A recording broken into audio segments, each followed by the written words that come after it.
up, ladies and gentlemen? We've got the full Tease the League boys back here for this preview for this prime time game.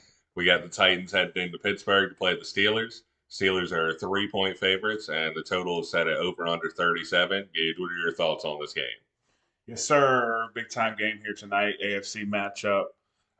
Loving this matchup. Honestly, Tennessee with a really good win last week with young Will Levis coming in there and playing good football. Pittsburgh with a really rough loss last week. Didn't play their best football. A spot that I was on Pittsburgh. Kind of got burned a little bit there. That's Yep, I okay. was right there with you too. uh, Tough loss. So they're pretty much kind of burning me to the point where I think I'm pretty much off the Steelers. I don't know if I'm going to be able to bet them much anymore, especially with if they continue to ride with Matt Canada. Just that offense is just horrendous under this guy. And for the Titans, I'm really excited. I'm really excited to see what Levis can do with them unlocking Hopkins a little bit last week. I'd like to see if that can continue. I don't think Atlanta is quite the defense that Pittsburgh is, so we will get a little bit more of a challenge tonight. But with Minka Fitzpatrick out, Levi Wallace out, really a banged up secondary there in Pittsburgh, I think there's still some chances down the field for Tennessee tonight. Obviously, Derrick Henry getting involved. I do like Tennessee tonight with the points. I do expect this to be a low scoring football game. I think the number set at 37. So Vegas kind of expecting a low number there, obviously, with these two teams. What are you kind of feeling? Feeling kind of the same way. Maybe if it was 2.5, I'd start thinking about the Steelers because you do get that key number of three. Overall, I'm leaning more towards that under 37. I wouldn't play it if it's below that because 37 gives you a push on 20 to 17, which is something we very well could see. I like what you mentioned about like Will Levis playing well and then the difference between the Falcons and the Steelers. The Falcons didn't get a whole lot of pressure, and we know the Steelers very much can get a ton of pressure with TJ Watt coming off the end. I mean, honestly, having a shout for Defensive Player of the Year. Yeah. So with no Minka, do you think we still are able to see Will Levis hit a couple deep shots this game? Well, we talked about Minka and Will, I'm sorry, and Levi Wallace being out, but also we have the starting right tackle for the Titans being out, and they're going to have to start a rookie there at I think Broderick Jones is his name, starting in at right tackle this evening, a rookie starter there. So little banged up both ways. I do think we get some more pressure tonight on Will Levis. So tonight's going to be a really good test for him. I don't think the down the field shots are going to come quite as easily tonight. I definitely think they can hit a few. His arm talent, really impressed me last week. Just able to really flick the wrist and get the ball out there. So he can probably hit a few balls tonight. Um, I think this ends up not being a huge offensive game. Maybe, like you said, a 2017, 24-17, 24-20, somewhere in there. Maybe even a little less. This Steelers team is not putting up many points, but they are staying in football games. Their defense is keeping them around. So even if they're only scoring 10 or so points in the first three quarters, they're usually staying in the football game anyway. So looking for a tough AFC matchup, very physical game.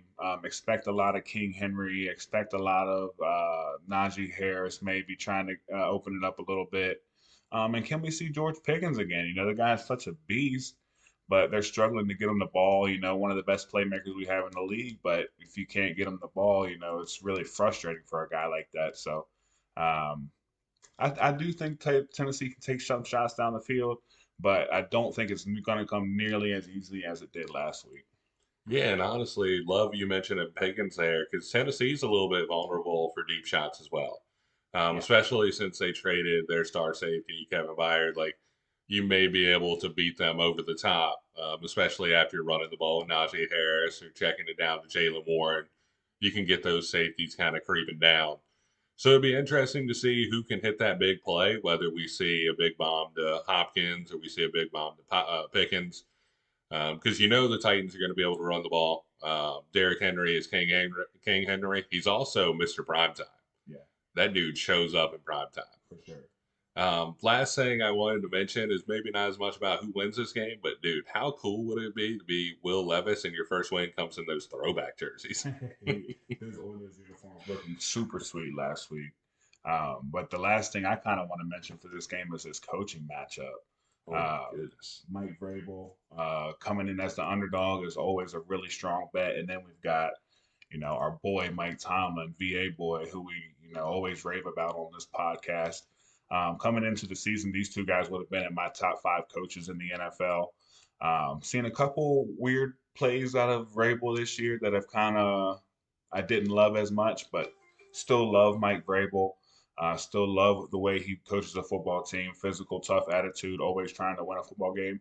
But more on the conservative side, unlike a Brandon Staley, some of these crazy guys out here that are always pushing the analytics. Seems like a little bit more of a conservative, old school style football coach, the way I would kind of find myself if I found myself in those shoes. So really looking forward to that. The game inside of the game, who can make the right adjustment, who can come out and have the better second half, all of these things that these head coaches play a huge factor. And I think that's going to be a very exciting angle to watch this game from. Yeah, love that. Basically, the unstoppable force versus the immovable object with this coaching matchup. Vrabel as an underdog, pretty much always prints money, and Mike Tomlin coming off a loss, always prints money. Yeah. But as always, thank y'all for watching. Definitely comment below who y'all think are going to win. And comment some of your favorite matchups you're going to see this Sunday, whether we're going to talk about Bills, Bengals, Cowboys, Eagles, games like that. And if you did like it, go ahead and like it below. And if you want to see more from us, go ahead and hit that subscribe button. And have a wonderful day.